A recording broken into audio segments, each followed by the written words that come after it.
dimensión que de ancho es 1 milla y 2,5 millas de largo. Tiene 550 pies de profundidad. Los científicos estiman que para hacer un agujero así se necesitan como 20 millones de toneladas de dinamita. 20 millones de toneladas.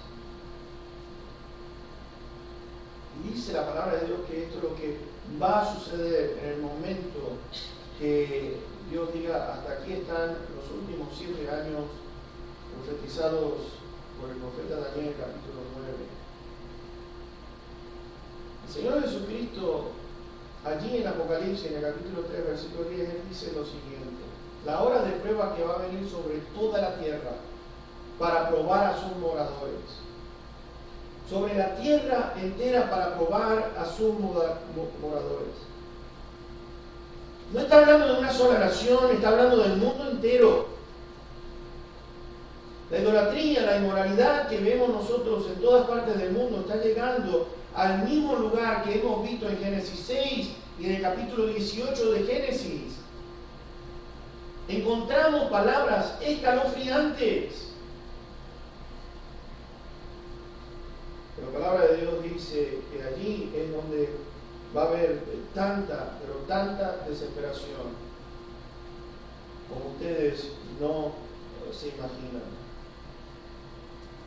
Ahora digo palabras escalofriantes. Estaba mirando Jeremías con respecto a este tiempo, cuando el Señor comience, y vamos a dar un poquitito de información al final, cuando vamos a ver todo esto.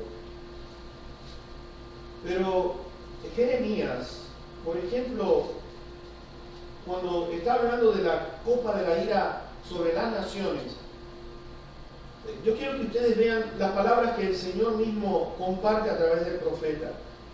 Porque así me dijo Jehová, Dios de Israel: toma de mi mano la copa del vino de este furor y da a beber de él a todas las naciones a las cuales yo te envío.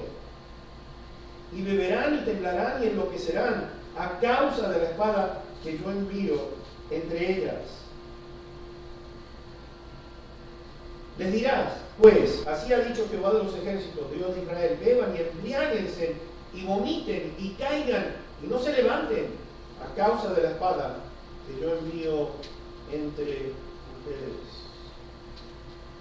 El último versículo que quiero compartir de ese capítulo 25, Jeremías dice: y yacerán los muertos de Jehová en aquel día desde un extremo de la tierra hasta el otro. No se endecharán, ni se recogerán, ni serán enterrados, como estiércol quedarán sobre la faz de la tierra. Son palabras duras que yo quiero que ustedes vean que Dios está compartiendo esto no porque Él quiera hacerlo, sino que está diciendo: este es el pago por aquello, a la decisión que ustedes están tomando en cuanto a lo que Él dice en su palabra. La pregunta que vamos a hacernos es, por ejemplo, ¿en qué día estamos nosotros exactamente viviendo? ¿En qué día estamos viviendo nosotros? La palabra de Dios en el versículo 16 del capítulo 34 de Isaías dice: inquirid o inquieran en el libro de Jehová. Inquieran, vean, ¿qué es lo que dice Dios? ¿Qué es lo que Dios está compartiendo? Mis hermanos, en primer lugar, yo quiero traerles un poco de información, porque yo considero que sí estamos viviendo los últimos tiempos sobre esta tierra. En Mateo 24, versículo 3, ustedes se acuerdan, los discípulos le hicieron esta presentación: Señor, le habían dicho, mira el esplendor de este templo. Y el Señor le dice: ven esto, no va a quedar piedra sobre piedra. Lo que ustedes están admirando, esto va a dejar de ser. Entonces le preguntan: Señor, ¿qué señal hay de tu venida? ¿Cuándo vas a venir? Y entonces el Señor comienza a compartir una serie de información que yo considero que necesitamos nosotros prestar atención, aún para aquel que se ría de Dios y diga que la Biblia es un libro lleno de tonterías. Te quiero decir una cosa: Lo que dijo el Señor Jesucristo se cumplió en el año 70. La historia lo registró. Tito y sus legiones barrieron con todo. Y desde allí comienza un destierro que duró 1878 años, en que la nación de Israel dejó de ser nación porque fueron dispersados por todo el mundo. Lo que ellos decían, crucifícale, crucifícale, sea la sangre de Él sobre nosotros.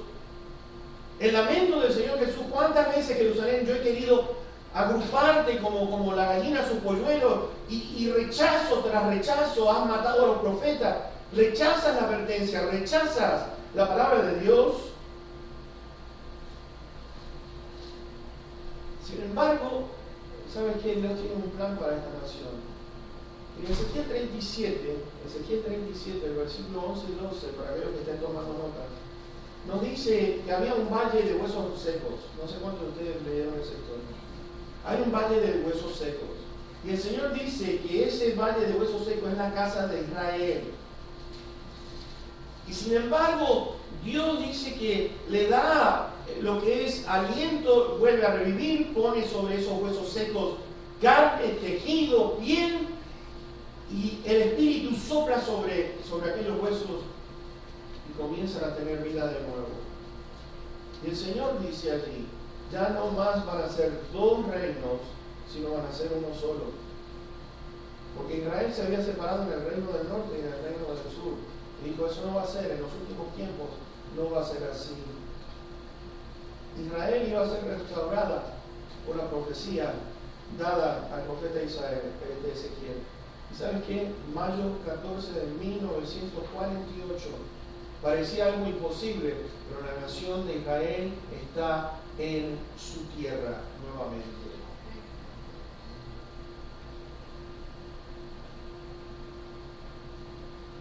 En Daniel 2 vemos nosotros una visión que tiene el rey Nabucodonosor.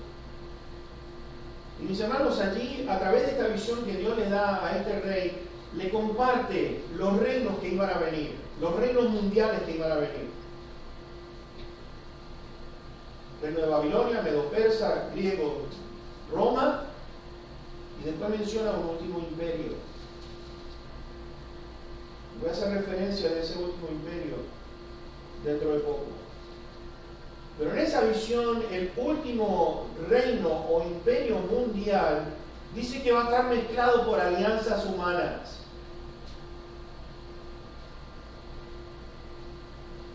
Por razón de tiempo no puedo y no voy a dar todos los detalles, pero quiero compartir con ustedes algunas cositas que yo creo que son relevantes a lo que estamos compartiendo con respecto al nuevo orden mundial. 1921 se creó lo que es el Concilio de Relaciones Foráneas, Council of Foreign Relations, Concilio de Relaciones Foráneas. Se desarrolla lo que es el principio de o sea, los planes que venían para el futuro. Desde 1921 en adelante, las cosas que comparten esta gente es algo que me llama la atención, pero lo ponen ahí para que todo el mundo lo vea. ¿Y qué es lo que ellos comparten? Una de las cosas que ellos dicen que se necesita hacer sobre la población del mundo es esto: tenemos que tener un método muy usado para poder lograr nuestros fines, de manipular a la gente a que rindan o entreguen sus derechos o su libertad por medio del orden producido del caos. Y a esto lo llaman ordo ab caos. Orden que sale del caos. La fórmula que tiene esta gente, que la ha compartido, es esta. Son 3 pasos. Problema, la reacción de la gente, solución. Necesitamos crear un problema, tiene que producir una reacción en la gente, y entonces vamos a ver la solución, la cual todos van a aceptar cuando estén bajo estas circunstancias. David Rockefeller dijo esto: estamos al borde de una transformación global. Todo lo que necesitamos es una gran crisis y y las naciones aceptarán el nuevo orden mundial.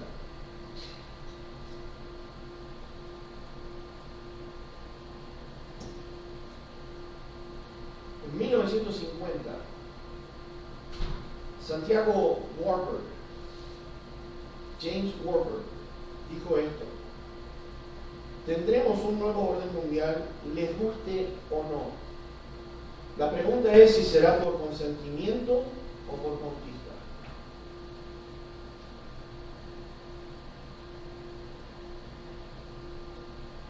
En 1996 se publicó un libro que se llama Nuestro vecindario global,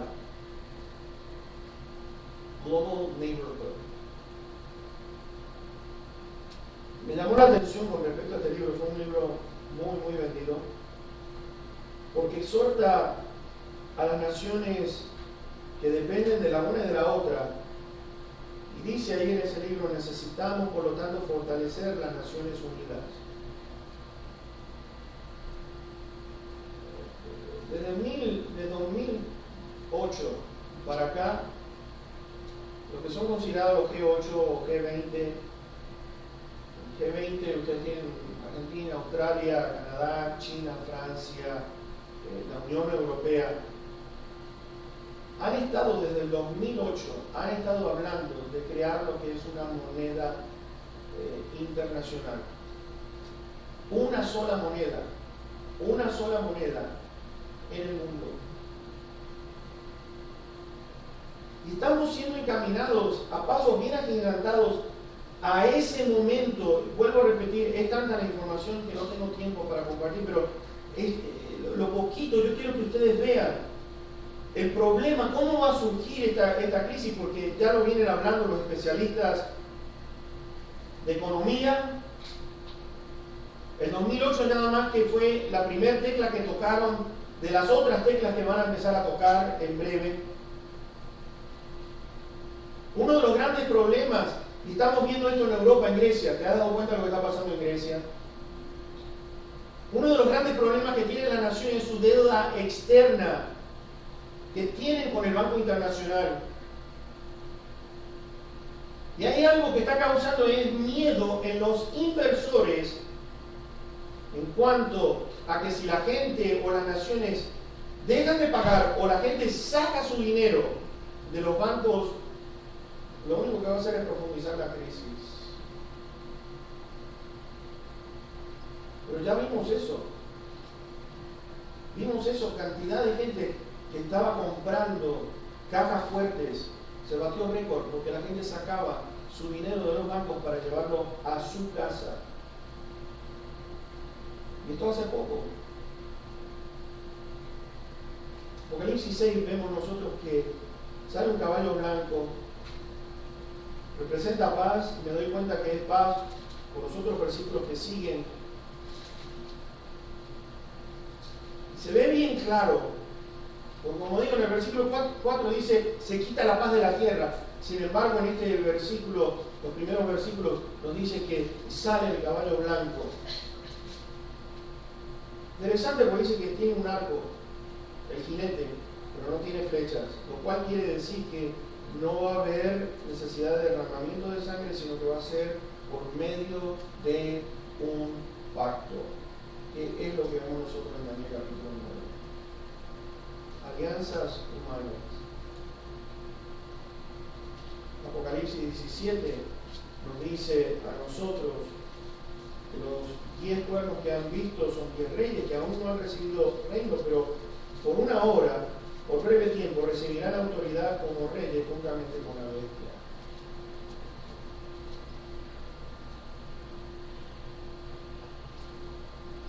Diez reyes, según nos dice Daniel, lo que nos dice en Apocalipsis. Y esto es algo que yo no he inventado. Las Naciones Unidas han dividido, que ustedes no lo crean, han dividido a la tierra, al globo, en 10 secciones.